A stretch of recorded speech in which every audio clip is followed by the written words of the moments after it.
The 1937 Disney movie Snow White and the Seven Dwarfs was a massive hit and broke box office records upon its release. But it was inspired by a seriously dark story, courtesy of the Brothers Grimm. So if you want the grisly details, here are the messed up origins of the classic Disney film. In the Disney film, there's no explanation for where Snow White gets her name other than her being, well, white. But it turns out that the Brothers Grimm's original version of the tale actually gives her name an origin story.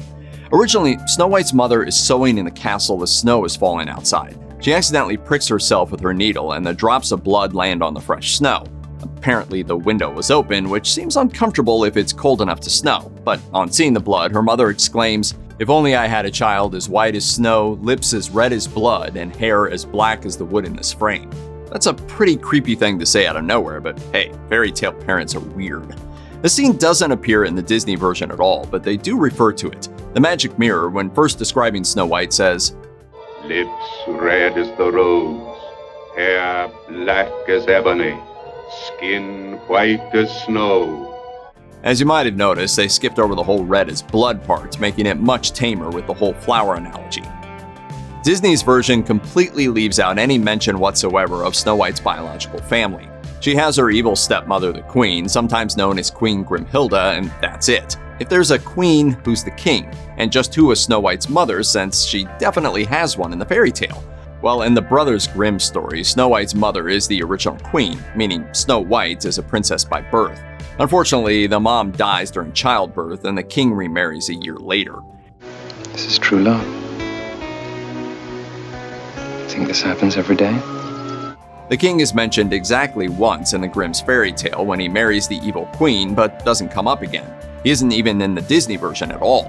Some versions imply or even accuse the queen of having killed the king. Snow White and the Huntsman with Chris Hemsworth is one such version.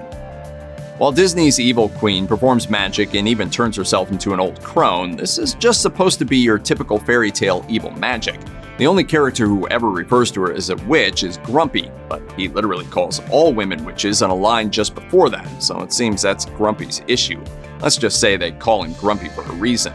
In the Grimm brothers story, however, the queen is explicitly described as a witch who practices witchcraft, which is how she creates the poison apple. Coming from a time and place where the fear of witches was a pretty real thing, it makes sense that the Brothers Grimm didn't pull any punches. In fact, unlike Disney's villain, the fairy tale queen doesn't need to turn herself into a witch because, well, she already is one. Instead, she just wears ordinary disguises when she approaches Snow White.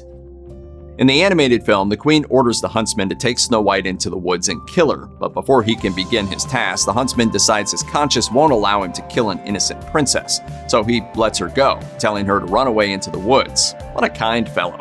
In the Grimm's fairy tale, things play out much the same. The queen orders the Huntsman to take Snow White into the woods and kill her, but that's where the similarities end.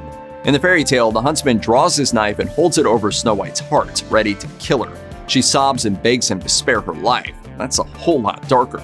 The Huntsman does grant her mercy, but he only does it because she's so beautiful. As she runs away, he thinks to himself that the wild animals of the forest will kill and eat her soon. Not so kind now, is he? The Grimms do say that he feels relief, like a stone falling off his heart for not killing her. Still, this version of the Huntsman is pretty cold-blooded compared to his animated counterpart. In Disney's film, the evil queen asks the Huntsman for proof of Snow White's death. Bring back her heart in this. Compared to later Disney movies, this is pretty gruesome, but the Huntsman slaughters a pig and brings the heart to the queen, which is enough to fool her into believing Snow White is dead. That is, until the magic mirror tells her otherwise. At least the movie is tame enough that it never actually shows what's in the box. But the fairy tale version is way grosser. It's not Snow White's heart that the queen demands, it's her lungs and liver. That's pretty stomach-turning and way more graphic than the movie. And yeah, the Huntsman does bring the queen a pair of lungs and a liver, but these are from a wild boar that he killed. Since he killed a pig in the movie, this part at least does match up in both stories. In both versions, the Huntsman gets away with his deception. Considering how powerful the queen is, that's pretty lucky. Well, not so lucky for the pig. In this Disney version, the queen asks for Snow White's heart, but it's only for proof of Snow White's death. After the magic mirror calls it out as a fake, though, it never comes up again. However, the Grimm brothers' queen wants Snow White's lungs and liver for a far more disturbing reason. She intends to cook them and eat them. Yes, really. The queen wants to kill Snow White, then cannibalize her remains, which is pretty monstrous even for the Brothers Grimm. The huntsman delivers the lungs and liver, and the queen has the castle cook boil them with salt. Then she eats them. Yeah, the queen eats an innocent girl's entrails just because she was prettier than her. That is next level messed up. The Disney queen makes 2 attempts on Snow White's life. She orders a huntsman to kill her, and when that fails, she tries to poison her. That's more than enough to make the queen a hardened criminal. But the original fairy tale queen is even more cold-blooded. She tries to kill Snow White twice as many times as the Disney queen. After the queen discovers the lungs and liver are fake, she dresses as a peddler and visits Snow White at the dwarf's cottage selling bodices. Snow White agrees to try one on, at which point the queen laces it up so tightly that Snow White can't breathe. The queen then flees, and the dwarfs rescue Snow White shortly after by cutting the lacing. For her second plan, the queen makes a poisoned comb, disguises herself, and brings it to Snow White. The queen convinces Snow White to let her comb her hair, and the poisoned comb paralyzes her. Fortunately, the dwarves rescue her once again by removing the comb before it can kill her. It's only at this point that the queen decides to try the poison apple, also proving that Snow White is a very slow learner.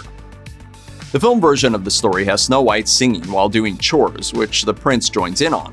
The prince moves on after that song, but later, after Snow White is put into a magical sleep by the poison apple, the prince comes across her coffin in the woods. He recognizes her, gets all kissy, and breaks the curse. It's like a meet-cute that pays off at the end of the movie and gives things some closure. The Brothers Grimm version doesn't have Snow White and the prince interacting before he comes across the dwarf's house. When he does, though, the dwarfs tell him Snow White's story. What's more, it's not even all that soon after the queen's poisoning. The fairy tale says that it's a, quote, long time before the prince stumbles across her. Even weirder is that the prince, seeing the undecayed corpse of this stranger for the first time, somehow convinces the dwarfs to let him take her. Apparently, he can't live without looking upon her beauty. That's a creepy thing to request. The dwarfs agree for whatever reason, and the prince has his servants pick up the coffin and carry it behind him. Weirdo. In the typical romantic style that would soon come to define Disney's animated films, the cinematic Snow White can only be awakened by true love's kiss. The queen assumes the dwarves will bury her alive, ensuring no one will ever kiss her. However, the dwarves leave her in an above-ground glass coffin where the prince finds her and kisses her. True love's kiss doesn't factor into Grimm's fairy tales at all. The queen never mentions a cure for the poisoned apple, so it seems that as far as the queen is concerned, nothing can break the spell. However, one of the prince's servants tasked with carrying the coffin trips and drops it, which dislodges a chunk of the poisoned apple that was stuck in Snow White's throat. She reawakens, meets the prince, and agrees to marry a creepy guy she just met. Stranger still is the first edition of the story that the Grimms published. This earlier version features a much different curse breaking. One of the prince's servants actually hits the unconscious Snow White because he's so angry at being forced to carry her coffin. This causes Snow White to spit out a chunk of the poisoned apple. After the Disney queen poisons Snow White with the apple, she's spotted by the Seven Dwarfs. They give chase, eventually leading up a mountainside where the queen tries to push a boulder on the dwarfs. But as though nature itself is tired of her nonsense, lightning strikes the edge of a precipice, sending the queen down a sheer drop with the boulder and 2 vultures following after. Thus begins the long tradition of violent yet bloodless Disney villain deaths. So how much of that is in the fairy tale? Well, none of it. The queen runs away after feeding Snow White the poisoned apple, and that's it. But then she does get an invitation to the prince's wedding. She only goes because the magic mirror tells her the prince's new bride is now the fairest in the land. Still not able to handle being the second fairest, the queen reluctantly shows up, and that's when she discovers that the prince's bride is none other than Snow White. Then things take an extremely dark turn. The prince sees the queen and, realizing who she is, orders his guards to arrest her. Then he has a pair of iron shoes heated until they're red hot, puts them on the queen with tongs, and finally makes her dance until she's dead. Maybe it's better we didn't get that ending in the film. In Walt Disney's version of the story, Snow White looks to be a young adult, perhaps on the cusp of becoming a queen herself. As a royal, the queen's reign can only last so long, and eventually she becomes old and begins to lose power. If she gets rid of Snow White, however, she can preserve the illusion that she'll always be young and beautiful. Immortality. The fairy tale is different in a major way. It explicitly says that Snow White is a mere 7 years old. Let that sink in. The queen is jealous of the beauty of a 7-year-old. The huntsman nearly kills a child. The Seven Dwarfs are trying to protect a kid from her evil stepmother who wants to eat her. But then you get to the prince. The story says she doesn't decay in the coffin, so that kind of implies she doesn't age either. He basically wants to wander off with a 7-year-old's corpse. Yuck. And then when she wakes up, he marries her. After the Brothers Grimm recorded and published all the fairy tales they could, they just couldn't rest on their laurels. They actually edited and revised the stories several times, publishing multiple editions throughout their lives. The stories have a reputation for being violent and way too intense for kids, but the brothers actually did perform one bit of self-censorship after the first edition. In both the Disney film and the fairy tale, the queen is always Snow White's stepmother. But in the 1812 first edition of Grimm's fairy tales, the queen was actually Snow White's biological mother. It wasn't until the 1819 edition that the Grimms added the part about her mother dying in childbirth and the king remarrying. This is something they're believed to have changed to make the story less frightening for children. This puts the entire story in a different light. Snow White's mother wishes for a beautiful child, gets her, and then hates her for her beauty. Then she tries to have her 7-year-old child killed, openly desires to cannibalize her, and finally tries to kill her when the Huntsman fails. It makes things way darker. According to The Guardian, the Grimms eventually changed it because they held motherhood sacred. Well, at least the Grimms had that going for them. Check out one of our newest videos right here. Plus, even more messed up history videos about your favorite stuff are coming soon. Subscribe to our YouTube channel and hit the bell so you don't miss a single one.